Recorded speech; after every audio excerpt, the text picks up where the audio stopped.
Alors on doit savoir que la Emouna, c'est pas quelque chose que Dieu a donné aux religieux, aux rabbins, non, pas du tout.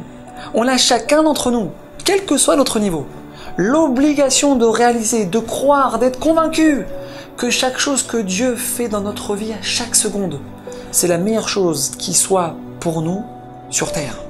Pourquoi? C'est très simple. Parce qu'un papa, il ne veut pas qu'il arrive quelque chose de mal à son fils, ça n'existe pas.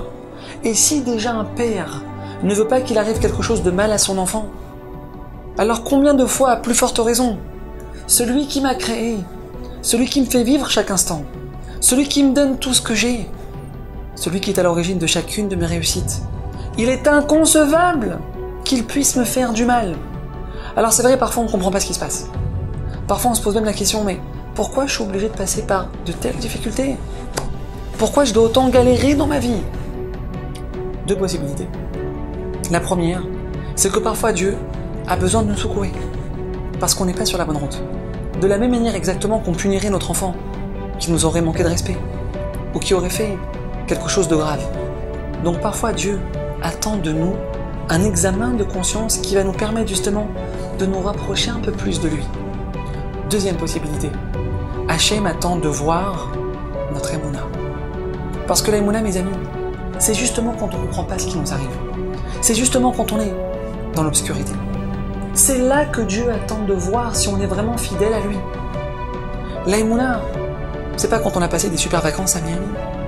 La Emouna, c'est pas quand on vient de s'acheter la dernière Mercedes, quand on vient de marier un enfant. Non, le test de la Emouna, c'est quand t'attendais une grosse affaire, elle est tombée à l'eau. La Emouna, c'est quand les résultats de la biopsie sont pas bons, Dieu préserve. La Emouna, c'est quand t'es à 3 semaines du mariage et ton fiancé il te dit c'est fini entre nous. C'est maintenant le test. Maintenant. Comment tu réagis? Est-ce que tu vas déprimer? Plus sortir de chez toi? Plus répondre au téléphone? Ou est-ce qu'au contraire tu vas faire confiance à Hachem? Tu vas réaliser qu'il ne veut que ton bien. Et malgré la difficulté, tu continues de sourire. Parce que celui qui fait confiance à Hachem, mes amis, celui qui lui montre qu'il accepte ce que Dieu a décidé pour lui dans sa vie, même s'il a mal dans son cœur, même s'il souffre. On a une promesse de nos sages.